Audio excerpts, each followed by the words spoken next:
Caprice de riche, ce n'est pas un documentaire mais un vlog de 2 heures, il exploite les Sherpas. Je reviens sur les critiques apportées au documentaire d'Inoxtag, Kaizen. Salut les gens d'internet, j'espère que vous allez bien. Bienvenue dans cet épisode hors série de partenariat rémunéré, l'émission qui décrypte l'actualité des créateurs de contenu et des marques sur les réseaux sociaux. Ça y est, le documentaire Kaizen d'Inoxtag sur son ascension de l'Everest est enfin disponible sur YouTube. Au total, ce sont plus de 300 000 places qui ont été vendues au cinéma, en France et aussi à l'étranger, parce que, pour rappel, Inoxtag n'a cessé d'ouvrir des cinémas dans le monde entier. Il y a eu le Sénégal, au Maroc, il y a eu au Canada, en Suisse, en Belgique, au Luxembourg. Il y a eu en fait à peu près partout. C'est vraiment un événement qui a été mondial. Et en moins de 24 heures sur YouTube, il a réuni plus de 10 millions de vues sur son documentaire qui dure 2h26. Il y a même TF1 qui a décidé de diffuser le documentaire. Donc vous pouvez soit le voir le 8 octobre à partir de 23h30 après Koh-Lanta, ou bien à partir du 28 septembre directement sur la plateforme de streaming TF1+. Donc on peut dire que le documentaire d'Inoxtag, c'est quand même un véritable succès. Mais quand on a des projets de cette envergure, eh bien il y a pas mal de critiques qui émergent et on en a vu notamment sur les réseaux sociaux. Alors je vous propose tout simplement qu'on revienne sur chacune d'entre elles. Je vous fais juste un petit disclaimer avant de commencer la vidéo. L'idée, ce n'est absolument pas de remettre en cause tout le travail qui a été fait derrière ce documentaire, parce qu'il y a eu de l'argent, de l'investissement, il y a eu toute une préparation physique, enfin je veux dire c'est vraiment quelque chose qui a été réfléchi et il y a énormément de travail derrière, que ce soit du côté d'Inoxtag ou de ses équipes. Mais ce qui est intéressant, c'est de voir quand on a un projet de cette envergure, les critiques qui peuvent émerger, notamment sur les réseaux sociaux, parce qu'en fait ça peut être qu'intéressant de voir cet aspect-là aussi des choses. Avant de commencer cette vidéo, n'oubliez pas de vous abonner, de la liker, de la partager et surtout de nous laisser un petit commentaire. Nous, ça nous fait hyper plaisir de vous lire. Alors installez-vous confortablement, prenez quelque chose à boire, à manger et c'est parti, on y va. La première polémique, elle concerne le streamer TheKairi78. Qu'est-ce qui s'est passé? Eh bien, c'est qu'à l'avant-première d'Inoxtag, TheKairi78 s'est fait virer de la projection. Pour ceux qui ne le savent pas, à ses débuts, eh bien, on a pu voir Inoxtag souvent être en compagnie de TheKairi78, que ce soit dans des vidéos de TheKairi ou dans des vidéos d'Inoxtag.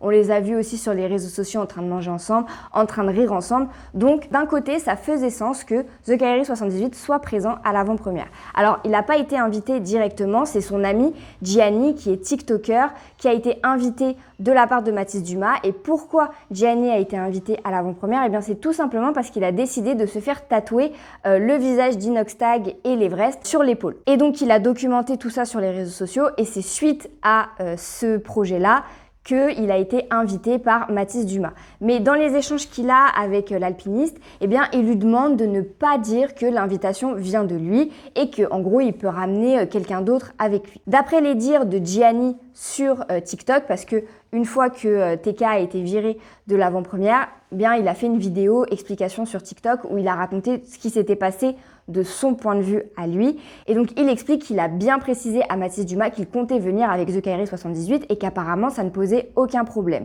Sauf que quand ils arrivent à l'avant-première, et ben, ça se passe pas comme prévu. Et surtout que TheKairi78, il l'avait dit dans un de ses lives, il était quand même hyper stressé parce que depuis sa polémique avec son histoire d'amour avec l'adolescente de 16 ans, et ben c'est vrai que TheKairi78, il était quand même passé à la trappe, quoi. On le voyait plus aux événements, on le voyait plus sur les chaînes des autres, donc il a un peu été blacklisté du monde des influenceurs. Et donc pour lui, cet événement, il pouvait paraître très stressant et il a beaucoup hésité avant de venir. Et donc il a décidé d'y aller avec Gianni. En fait, quand ils sont arrivés au Grand Rex, eh bien ils sont passés par la scène. C'est à ce moment-là, juste au moment de s'asseoir, que quelqu'un de l'organisation est venu les voir en disant que TheKairi78 n'avait pas à être là et l'a mis dehors. Et donc tout le week-end, TheKairi78 a expliqué sa version des faits sur YouTube en disant que forcément qu'il s'était senti humilié et hyper mal. Il avait décidé d'y aller en se disant que ça pourrait être un événement sympa et que en fin de compte, il s'est tout simplement fait virer de l'avant-première. En plus, devant tout le monde. Parce qu'en fait, au Grand Rex, ça avait été divisé un peu par section, si vous voulez. Et donc, en bas, Au niveau de la scène, eh bien, vous aviez tout ce qui était créateur de contenu, Webedia, quelques personnes de la presse. Ensuite, au-dessus, vous avez le reste de la presse et les clients. Et au-dessus encore, vous aviez les personnes qui avaient remporté leur place. Donc nous, par exemple, au Grand Rex, étant donné qu'on était en hauteur, on n'a pas vu The Kairi 78 arriver et on l'a pas vu non plus se faire mettre dehors. Mais Gianni, le TikToker, a filmé tout ça et l'a mis sur TikTok. Donc tout le week-end, il explique sa version des faits et il dit surtout qu'il attend des excuses, que ce soit de la part de Webedia, de la part de Mathis Dumas ou de la part d'Inoxtag. Au final, il semble que cette histoire se finit plutôt bien parce que sur X, The Kairi 78 a affirmé qu'il avait reçu des excuses de Mathis Dumas et sous un commentaire TikTok, Mathis a affirmé qu'en fait il ne savait pas du tout que The Kairi 78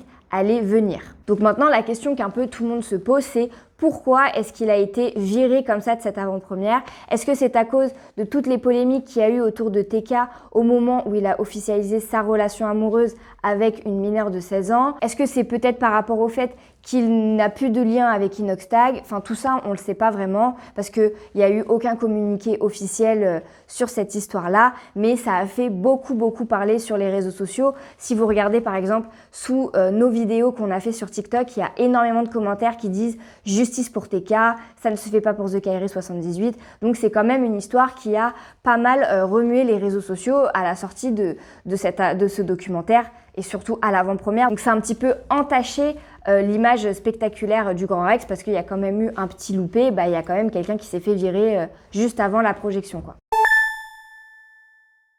Maintenant, je vous propose de passer à une autre critique parce que il y a certains utilisateurs et surtout un créateur de contenu en particulier qui disent que Kaizen, ce n'est pas un documentaire, c'est plutôt un vlog de 2 heures. Alors cette critique, elle vient du créateur de contenu Regele Gorilla sur YouTube qui lui a l'habitude de proposer du contenu autour des films et des séries sur YouTube. Et donc avec la sortie du documentaire Kaizen, il a été curieux de voir ce que ça pouvait donner le film d'un YouTuber. Il a décidé de faire une critique sur le documentaire d'Inoxtag. Et autant vous dire que la critique de Regele Gorilla, elle n'est pas vraiment positive. Donc dans sa vidéo, il avance plusieurs arguments. Donc déjà, il dit que pour lui, ce documentaire, il a clairement pas sa place au cinéma parce que je le rappelle, Kaizen a été mis en avant-première dans les salles de cinéma un peu partout en France et à l'étranger, 24 heures avant sa sortie gratuite sur YouTube. Il a vendu plus de 300 000 places.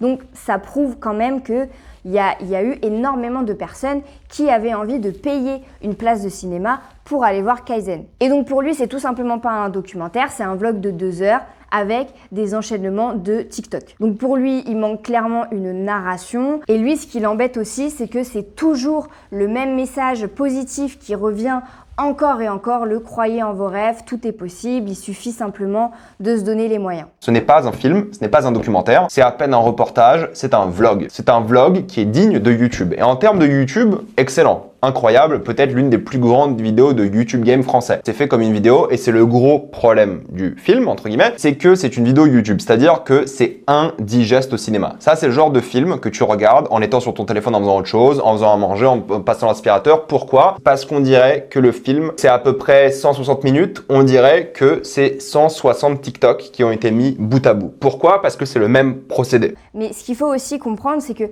à la base, même si au vu de l'engouement, Inoxtag a décidé de faire un projet encore plus waouh et a décidé de le proposer au cinéma, à l'origine, le documentaire, il était censé sortir sur YouTube. Donc forcément qu'il a repris les codes de YouTube, sachant qu'en plus, il est youtubeur, il n'est pas réalisateur, donc forcément, il peut y avoir une petite différence là-dessus. Pour Regele Gorilla, ces codes de YouTube, ça le dérange fortement au cinéma. Et donc pour lui, c'est tout simplement un ego trip, d'un jeune de 21 ans, un YouTuber qui a les moyens et qui a décidé de se dire « Tiens, je vais aller gravir l'Everest, écoutez-moi tous, vous êtes tous capables de le faire, il suffit juste de se donner les moyens. » Et c'est quand même un commentaire qui a été pas mal repris par plusieurs utilisateurs qui remettent un peu en cause le documentaire d'Inoxtag en remettant aussi en question sa légitimité à diffuser son projet au cinéma.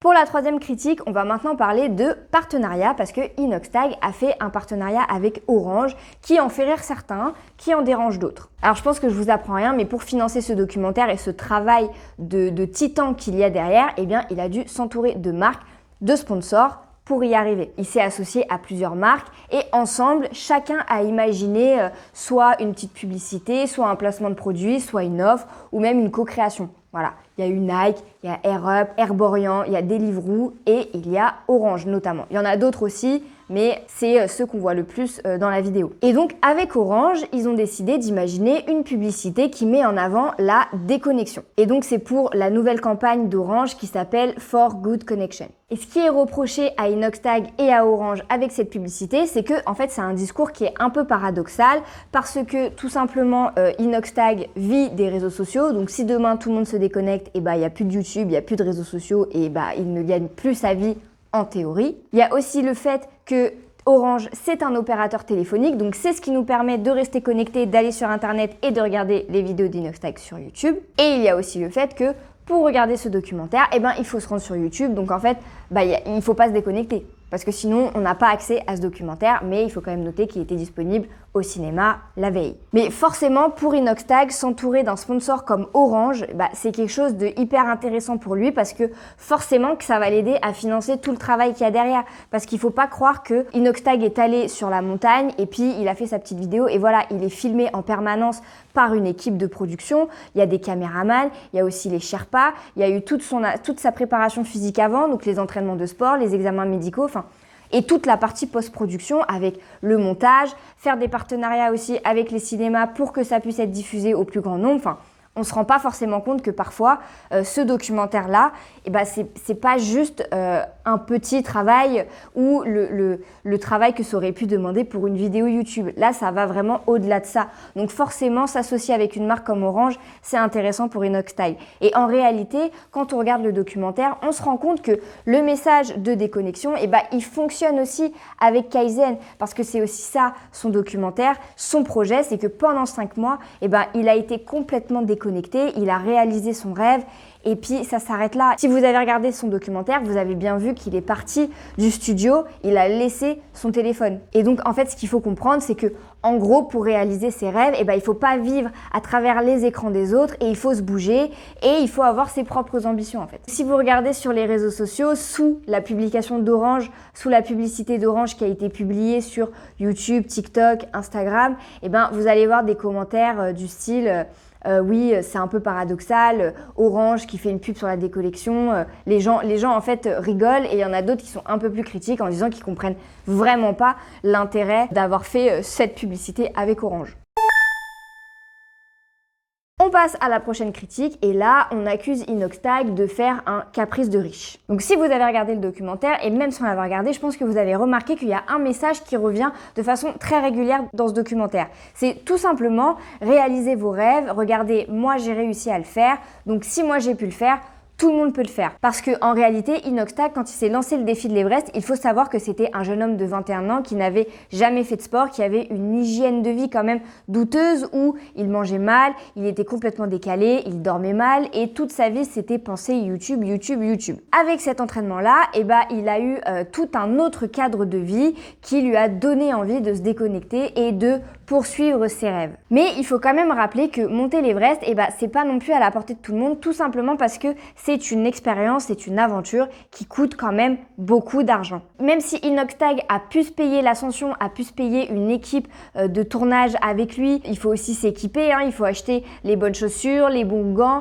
le bonnet, la parka, tout ça c'est des frais qu'il faut prendre en compte en plus du prix que ça coûte d'être accompagné par des Sherpas. Donc c'est un prix qu'Inoxtag a pu se payer, mais c'est pas forcément le cas de monsieur et madame tout le monde. Donc il y a eu pas mal de critiques sur les réseaux sociaux qui disent qu'Inoxtag a fait un caprice de riche. Et donc en fait le message du croyez en vos rêves et donnez-vous-en les moyens, vous allez réussir, c'est un message qui va résonner que chez les jeunes qui peuvent y croire, qui n'ont pas forcément le recul nécessaire pour se dire que c'est une aventure qui demande de l'argent et en réalité, à chaque fois qu'on a des rêves, il y a toujours un aspect financier qui rentre en compte. C'est pas seulement j'ai un rêve donc je vais me donner les moyens de les réaliser. Dans les moyens de les réaliser, justement, il y a l'aspect financier que tout le monde n'a pas. Il dénonce un caprice de riche et ce qui les fait encore plus dire ça, c'est que dans le documentaire, il y a certaines scènes où on voit Inoxtag agir comme quelqu'un d'immature. J'ai une scène en tête qui me fait penser à ça, c'est qu'à un moment,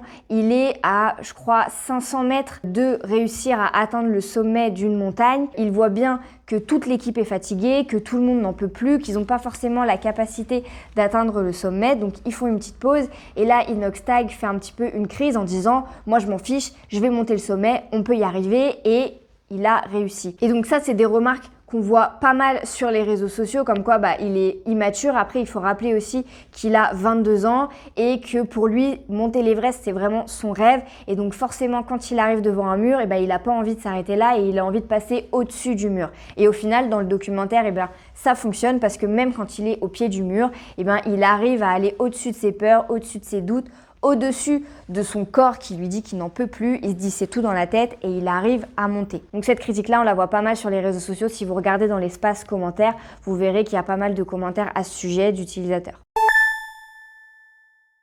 Et donc on termine cette vidéo avec une dernière critique qui concerne les Sherpas parce que certains trouvent que les Sherpas sont exploités dans le documentaire d'Inoxtag, mais c'est pas forcément que dans le documentaire, c'est en général que les Sherpas seraient exploités par les Européens qui veulent gravir l'Everest. Donc certes, spoiler alerte, mais je pense qu'aujourd'hui tout le monde a vu le documentaire, en tout cas tous ceux qui voulaient le regarder, mais Inoxtag a réussi à atteindre le toit du monde, à gravir le sommet de l'Everest. Mais s'il a réussi à atteindre son rêve, il ne l'a pas fait tout seul. Et ça, c'est quelque chose qu'il répète énormément dans le documentaire. À la fin, il le dit, je n'ai pas réussi tout seul. À l'avant-première, dans son discours, il le dit également que on ne réussit rien tout seul, qu'il y a toujours des gens qui participent à notre réussite. Et là, dans ce cas-là, certes, il y a Mathis Dumas, il y a son équipe, il y a les cadreurs, mais il y a surtout les Sherpas qui l'ont accompagné dans toute sa démarche lorsqu'il était dans la montagne. Donc sur les réseaux sociaux, il y a plusieurs utilisateurs qui pointent du doigt l'exploitation de cette population locale parce qu'en fait, il faut savoir que les Sherpas ne vivent que grâce à l'ascension de l'Everest. Dans le documentaire, Inoxtag rencontre des Sherpas qui ont gravi l'Everest, il me semble, plus d'une dizaine de fois et ça a des répercussions sur leur corps. J'ai une image en tête, donc quand il rencontre un Sherpa, on voit que cet homme, il n'a plus de sensation sur les mains, il n'a plus le toucher et il lui manque même des doigts, il ne peut plus les bouger. Donc en fait, ils ne montent pas l'Everest pour réaliser leurs rêves comme certains, mais ils montent l'Everest pour nourrir leur famille. Et en plus, c'est des expéditions qui durent plusieurs mois. Vu qu'ils montent l'Everest, ils font également aussi partie des personnes qui perdent la vie sur la montagne. Pour ces utilisateurs-là, les Sherpas sont exploités par des étrangers et surtout des étrangers européens qui s'en servent pour assouvir leurs rêves. Et surtout qu'en plus, comme je vous l'ai dit précédemment, c'est une expédition qui demande beaucoup d'argent. Il y a vraiment tout cet aspect financier, un peu comme un business autour de l'ascension de l'Everest. Et donc dans le documentaire, ce qui revient souvent dans les critiques au niveau des Sherpas, c'est aussi le fait qu'on les voit pas assez et que Inoxtag ne les remercie pas suffisamment. Mais ce qu'il faut quand même montrer, c'est que Inoxtag les a notamment invités à son avant-première sur scène au Grand Rex. On a pu voir les Sherpas, ils étaient super contents. Il y a eu également un après, c'est-à-dire qu'une fois que l'avant-première s'est terminée, il s'est pas contenté de les raccompagner à l'aéroport, il les a emmenés avec lui et ses amis faire la fête en boîte de nuit.